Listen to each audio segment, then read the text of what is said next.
kini ku upia ke orang-orang makanan kok di sana. Kini ku kalau bisa di belakang mana? Jadi sedang berada di warung surga. Sarapan pagi dan waktu malam sih nak. Ini pagi saya di sana, malam dulu betul dulu kan.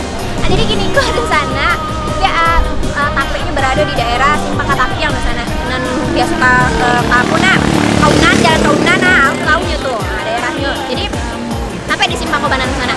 Bade di siku ya hari ini kok. Itu sesuai tema di sana. Hari ini kok tema aku tentang seputar makanan tradisi khas Rana Minang di sana.